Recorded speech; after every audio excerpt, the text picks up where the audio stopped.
La liberté, qui déteste Cuba, a perdu son ami et protecteur le plus fidèle, c'est Maduro, il est parti. Et avec lui sont partis le pétrole et les narcodollars. Cuba n'a plus d'autres sources d'argent, pourquoi Cuba a-t-elle besoin d'argent ?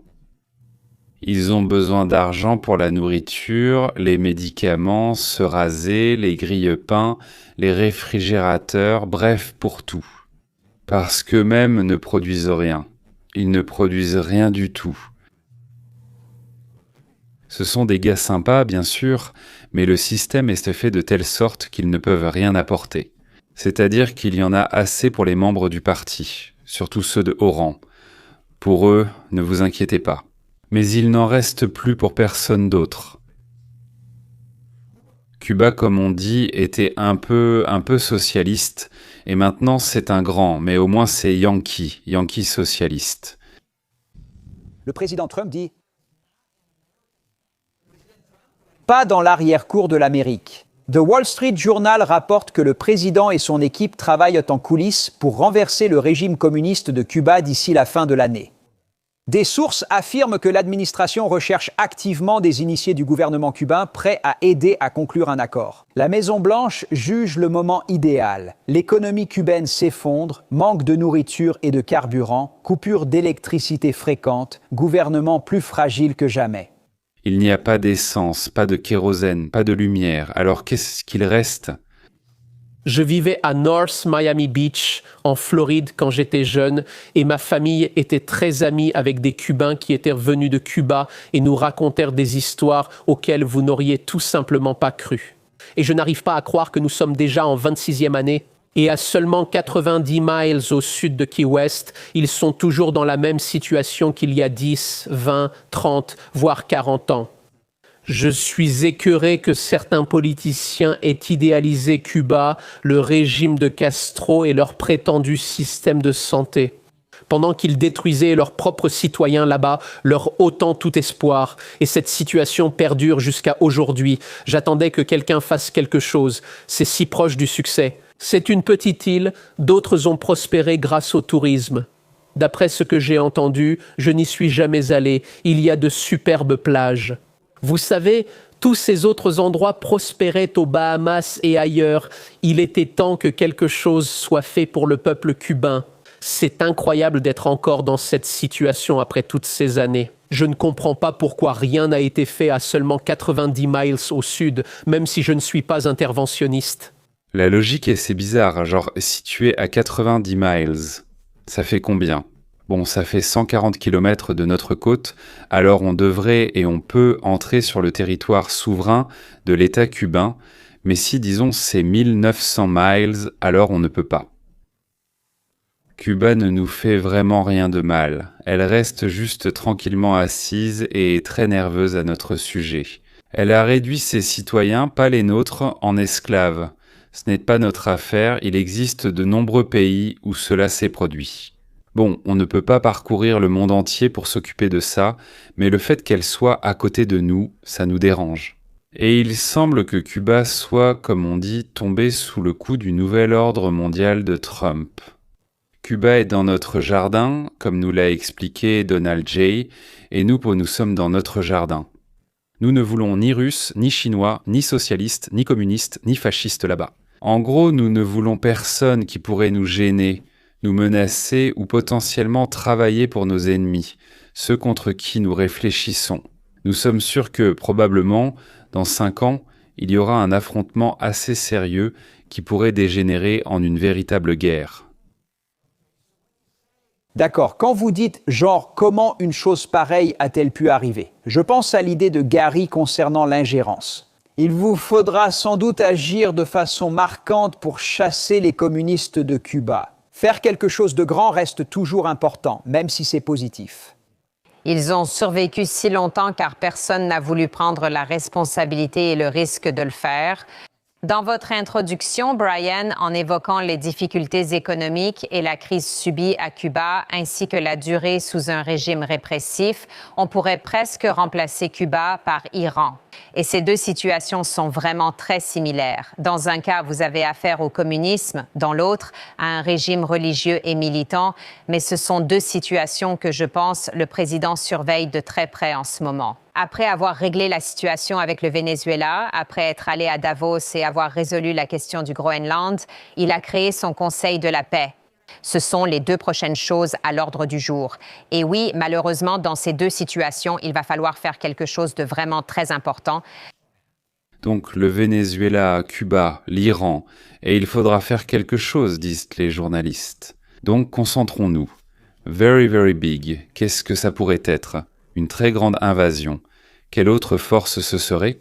Eh bien, ce ne sont pas la politique et les négociations pour les journalistes. Vous voyez, ils ne se posent même pas la question de ce que nous allons faire, ils demandent seulement comment nous allons le faire et quand nous allons le faire. La question est de savoir quand il le fera, comment il le fera, mais cela fera partie de son héritage, même si vous ne voyez pas quels sont les avantages concrets de cela. Aujourd'hui, vous lirez dans l'histoire à propos de ce président et vous verrez qu'il a changé la scène mondiale. La manière dont les affaires sont menées, les interactions entre pays et nos structures de pouvoir auront une influence durable pendant des siècles. Donc, DAG et les manuels d'histoire sont rédigés longtemps après les élections de mi-mandat. C'est-à-dire que l'Amérique, ou du moins une partie des Américains, je veux dire, sont prêts à se débarrasser par la force militaire de ceux qu'ils considèrent comme mauvais. Cuba, le Nicaragua, le Venezuela sont très mauvais. D'autres, comme le Honduras ou le Salvador, sont modérément mauvais à cause de leur sympathie avec la Russie.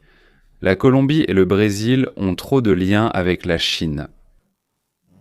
S'ils ne baisent pas la bague à la main gauche de notre président, alors ils passeront aussi dans le camp des très mauvais, et là je ne sais même pas, est-ce qu'on va aussi les attaquer? Mais quand même, ceux qui sont à l'intérieur de notre bande, à 2000 miles des frontières des États-Unis. Cuba, Nicaragua, Venezuela, je pense qu'on va sûrement les nettoyer. On n'a rien dit sur le Nicaragua, mais ça ne va pas tarder. Les pays des Caraïbes, tous à l'intérieur de cette bande, 2000 miles, mais ils nous aiment comme source de tourisme et de prospérité. Beaucoup d'Américains partent à la retraite dans des endroits comme la Barbade, les Bahamas, Antigua, Trinité ou la Martinique. En général, donc, ces insulaires-là, calmes, reconnaissants, nous leur apportons beaucoup d'argent. Ils n'ont pas d'autre moyen de gagner leur vie. Et puis soudain, nos retraités ont commencé à y aller en grand nombre, et les touristes aussi. Est-ce que c'est bien ou mal, toute cette invasion, je veux dire? Oui, ce sont les générations futures qui en décideront. Mais aujourd'hui, l'administration Trump veut vraiment débarrasser l'hémisphère occidental, surtout près des frontières américaines, de l'influence des ennemis potentiels, et de ceux voulant bâtir une société égalitaire. En plus des communaux-fascistes que nous voulons envoyer, comme on disait en Union soviétique, à la poubelle de l'histoire, nous voulons aussi envoyer l'Organisation des Nations Unies, à la poubelle. Très bientôt, nous dirons à l'Organisation des Nations Unies. Foutez le camp de New York, et, ajoutons-le, ce seront des voleurs et des escrocs à votre place. Eh bien, un conseil de la paix mené par les États-Unis il y a quelques jours, finalement personne n'en a encore entendu parler. Oui, on en a entendu parler, il y avait cette expression, mais elle désignait la gestion de la restauration du gaz, un événement local mineur. Mais tout a changé. C'est vraiment une journée passionnante, préparée depuis longtemps, et de nombreux pays viennent à peine de recevoir leur notification. Chacun veut en faire partie. Nous travaillerons aussi avec d'autres, dont l'Organisation des Nations Unies. Mais je tiens à vous remercier tous d'être ici. Hier, nous avons eu une visite incroyablement réussie avec de nombreux grands leaders du monde des affaires, les meilleurs, les plus grands. Nous allons aussi travailler avec l'Organisation des Nations Unies, a dit Trump. Donc tout le monde veut, selon lui, faire partie de ce Conseil de la paix. Tout cela se passe à Davos, où les mondialistes dominèrent récemment. Les chefs d'État étrangers les plus prospères Et maintenant, nous avons l'une des réunions les plus importantes de tous les temps, la formation officielle du soi-disant Conseil de la paix, sous-titre. Après quoi Donald Trump a déclaré que Roubaix, Witkoff et Kouchner avaient en fait beaucoup pour ce plan, pour la paix dans le monde en général, mais il n'a pas mentionné le vice-président. Vansa en général, après que Vance ait fait plusieurs commentaires amicaux à Tucker Carlson, qui essaie passer de blogueur à simplement le principal antisémite du pays. Peut-être partage-t-il ce rôle de leader avec Cady Sovan? Le visage de Vansa a disparu des reportages photos liés à Trump, et son nom n'est plus mentionné. Il n'est pas en disgrâce, mais il ne semble pas non plus être en faveur. Je tiens à remercier le secrétaire d'État Marc Rubio, l'envoyé spécial Steve Witkoff et Jared Kushner pour leur travail remarquable, c'est-à-dire qu'ils ont fait un travail incroyable. Nous avons la paix au Moyen-Orient, personne ne croyait que c'était possible, nous avons mis fin à 8 guerres. Je pense qu'un autre cas similaire se produira très bientôt. Vous savez, celui que je pensais être facile s'est avéré être probablement le plus difficile. Le mois dernier, 29 000 personnes, surtout des soldats, sont mortes. En Ukraine et en Russie. Imaginez, 29 000, 27 000 le mois précédent, 26 000 encore avant. C'est tout simplement insupportable. Mais nous avons des réunions et nous pensons que nous faisons des progrès significatifs. Merci aussi au secrétaire Scott Bessent, Govard Latnick, Chris Wright et au représentant commercial des États-Unis, Jamieson Greer, pour leur travail remarquable. L'ambassadrice Callista Gingrich est ici et fait un travail remarquable. Merci Callista et à de nombreux autres membres de mon gouvernement qui sont si dévoués à la paix. Et il vise également un grand succès. Il n'y a absolument aucune couronne. Alors, qu'est-ce donc que ce Conseil de la paix organisé par Trump? En quoi sera-t-il différent de la Société des Nations, de l'Organisation des Nations Unies et de toutes les autres organisations? D'ailleurs, il y en a eu 63, dont les États-Unis sont sortis sans même dire au revoir. Comme dit hier, l'économie américaine prospère presque sans inflation. À suivre. Au cours des 3 derniers mois, il y a eu 1 à 2%, et nous avons hérité de la pire inflation de l'histoire de notre pays. Nous avons actuellement une croissance de 4 à 5%. Il me semble, je pense que ce chiffre pourrait doubler ou tripler si nous faisons les bonnes choses et si nous changeons notre façon de penser. Donc si vous annoncez de bons chiffres, les marchés montent, au lieu que si vous annoncez de bons chiffres, le marché baisse. Tout le monde essaie de le stopper en modifiant les taux d'intérêt selon la situation. Quand l'Amérique prospère, le monde entier aussi. Et nous avons obtenu des engagements de plus de 18 000 milliards de dollars de nouveaux investissements entrant dans notre pays. C'est un record qui dépasse de loin le précédent. Pas juste un peu, mais de nombreuses fois, aucun pays dans l'histoire n'a jamais approché un tel chiffre. Nous avons réduit notre déficit commercial de 77%, et cela en seulement 1 an. Hier marquait 1 an depuis la signature de ces accords commerciaux historiques avec des pays du monde entier. Aujourd'hui, le monde est plus riche, plus sûr et beaucoup plus paisible qu'il ne l'était il y a seulement 1 an. Nous avons éteint tous ces incendies. Beaucoup ignoraient, moi y compris, que certaines de ces guerres étaient encore en cours. Une guerre a duré 32 ans, une autre 35 ans et une autre encore 37 ans. Nous étions heureux d'avoir mis fin à la guerre entre l'Inde et le Pakistan, 2 puissances nucléaires, et j'ai été très flatté lorsque le Premier ministre du Pakistan a déclaré que le président Trump avait sauvé 10, voire 20 millions de vies en prévenant une catastrophe juste avant que des événements terribles ne se produisent. En tant que président, j'ai mis fin à ces 8 guerres en 9 mois, y compris au Cambodge et en Thaïlande.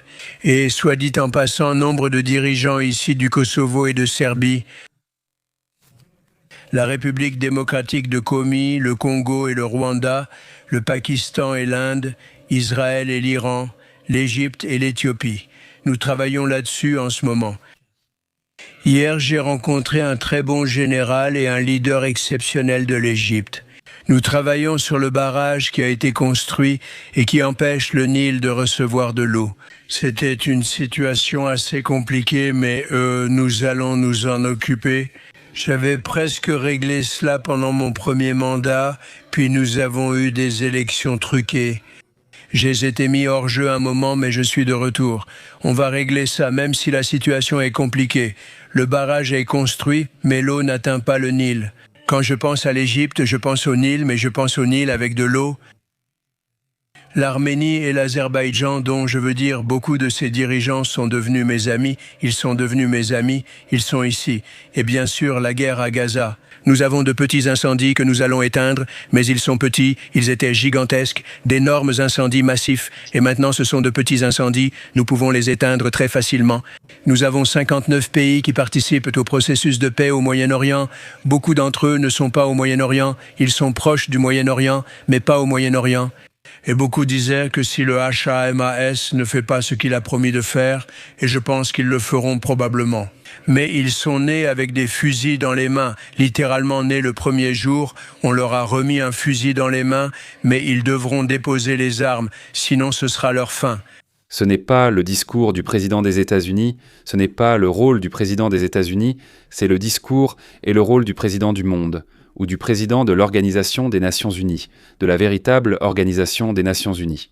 Eh bien, elle a été créée pour transformer les guerres, mais personne n'a réfléchi à la façon de la rendre capable de transformer les guerres. Elle est capable de parler, de prendre des décisions, de faire semblant, de comploter, de voler. Elle est capable de redistribuer, elle en est capable. C'est-à-dire que c'est une organisation absolument socialiste, voire, je dirais, marxiste, sans force ni droit. Dans le monde des humains, seuls ceux qui ont la force et qui sont prêts à l'utiliser ont des droits. Sinon, tout ça c'est du bavardage et tout le monde le sait. Tout le monde sait que ce n'est que du bavardage pendant le jeu. Depuis 1945, voire 1946, nous jouons à l'équilibre, la justice et l'inviolabilité des frontières. Le nombre de conflits armés, qu'est-ce qu'un conflit ? Non, le nombre de guerres, qu'est-ce qu'une guerre ? C'est un conflit où plus de 1000 personnes meurent chaque année. Donc il y a eu dans le monde, de 1945 à 2025, 252 guerres de ce type. Et si vous pensez qu'il y en a de moins en moins, vous vous trompez. Vous serez probablement surpris d'apprendre ce que signifient ces guerres. En, disons, 2023 et 2024, il y a eu 59 guerres dans le monde. Leur nombre augmente, bien que leur intensité baisse. Certes, elles ne sont pas comparables aux 2 guerres mondiales, mais elles sont très nombreuses. Et puis, il faut aussi prendre en compte qu'il y a 1000 ans, les armes étaient l'épée et la lance, et combien de personnes peut-on tuer avec une épée ou une lance ? 10, 12 personnes peut-être, mais on finit épuisé, il faut se reposer. Il y a 200 ans, c'était déjà, je ne sais même pas, des canons, des carabines, puis les fusées ont commencé à voler. Aujourd'hui, il y a des gaz toxiques, des armes balistiques, des armes biologiques, disons, des ogives chargées de têtes nucléaires, des lasers. Le danger devient de plus en plus grand que quelqu'un soit très contrarié et, en étant contrarié, puisse anéantir la moitié de la population de la planète, pour se venger d'une fille partie avec quelqu'un d'autre. C'est-à-dire l'existence de règles, de conflits interétatiques, de la résolution de ces conflits. Personne n'agit, personne n'arrête cela, et la communauté internationale n'intervient même pas pour résoudre le conflit entre les parties. Si un grand ou un pays moyen est impliqué, cela montre que nous vivons dans un monde de tromperie. Les représentants présents savent que ni leurs organisations, ni leurs accords, ni leurs règles ne seront respectés. Absolument pas.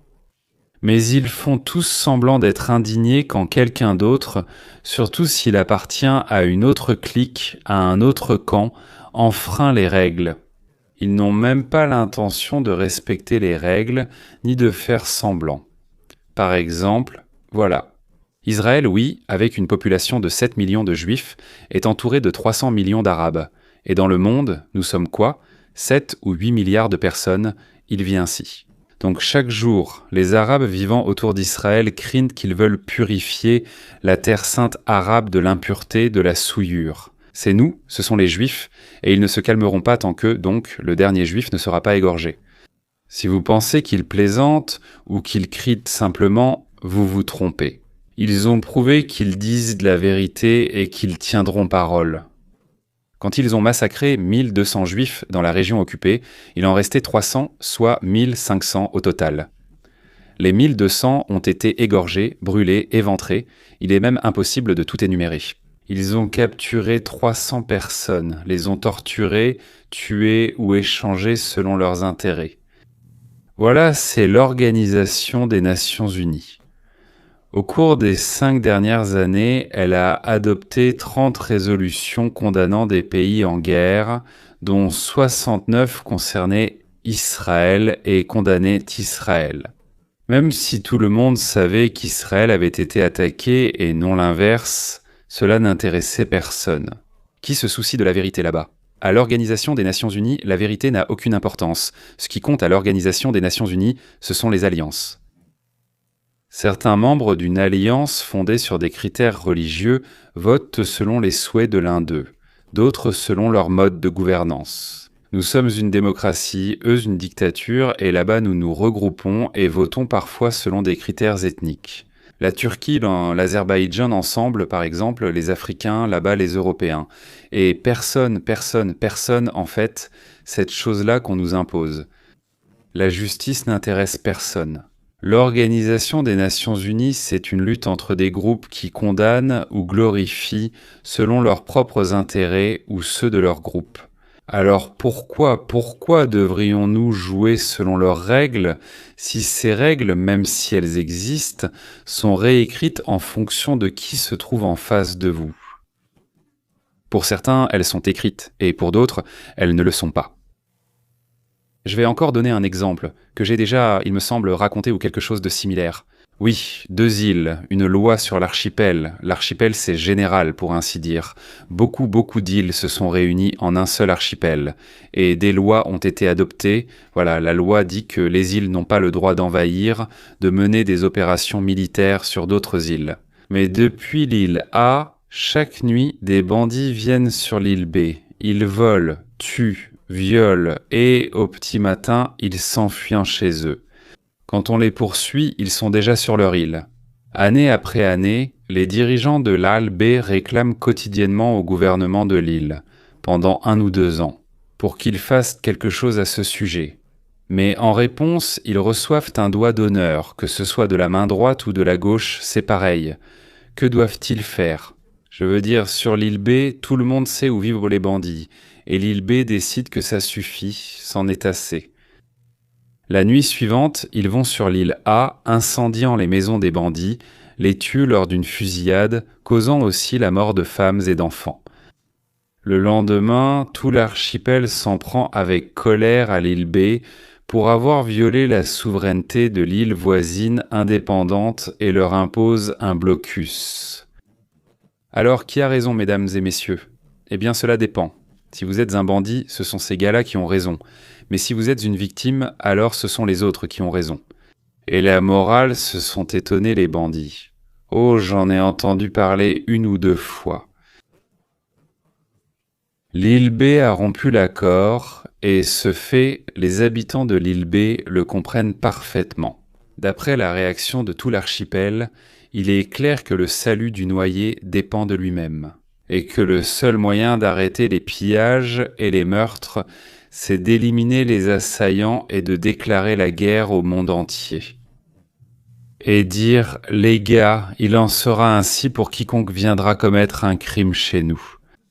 Si quelqu'un d'autre essaie encore, alors notre réponse ne sera pas œil pour œil, non, ce sera au moins 10 pour 1.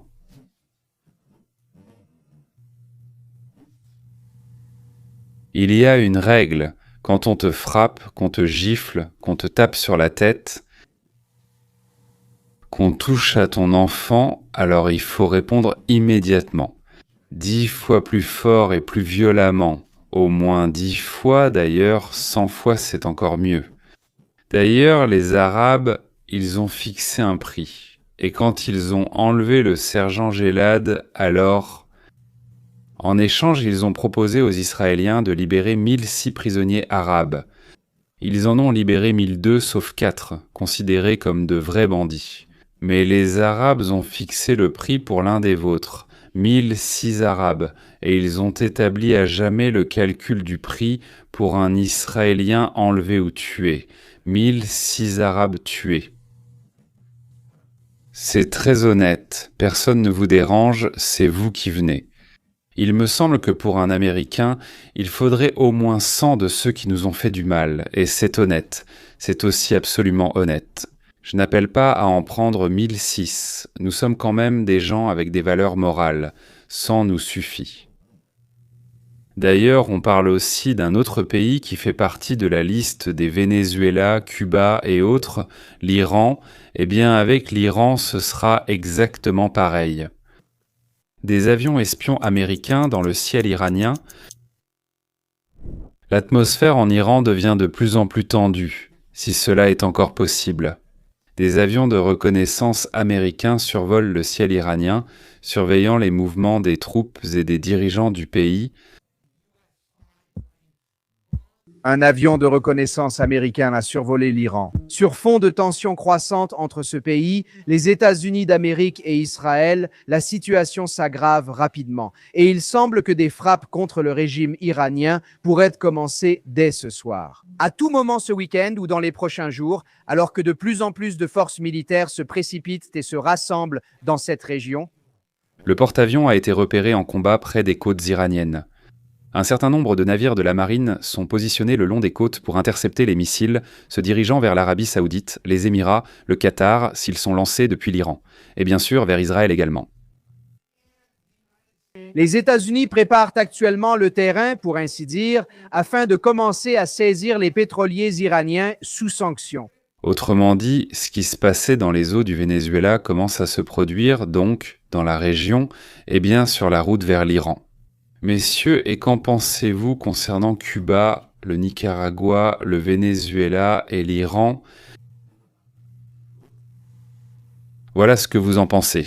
Les États-Unis ont le droit, doivent, sont obligés d'agir.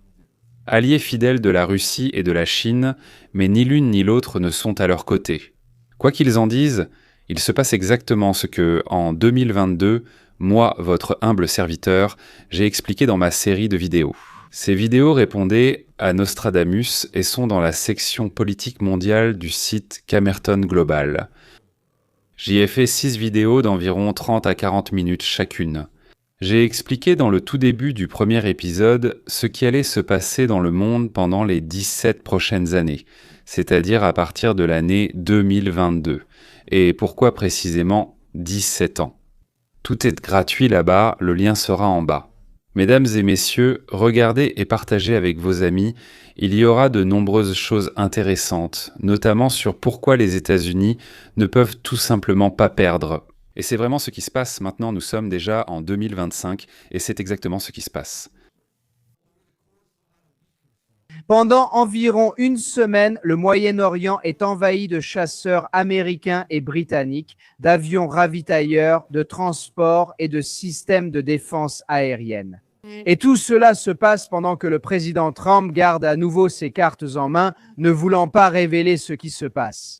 Quel est son plan général? Quel est son grand projet? Nous ne savons pas, nous ne savons tout simplement pas ce que le président va faire. Mais on ne peut pas déployer autant de matériel militaire, autant de moyens militaires dans la région, sans avoir l'intention ferme de les utiliser contre l'ennemi. Dans ce cas, l'ennemi est l'Iran, qui vient de massacrer nombre de ses citoyens. Situation révoltante, ce régime odieux est désormais averti, les militaires américains arrivant à la rescousse. Je vais vous en montrer une partie à l'écran.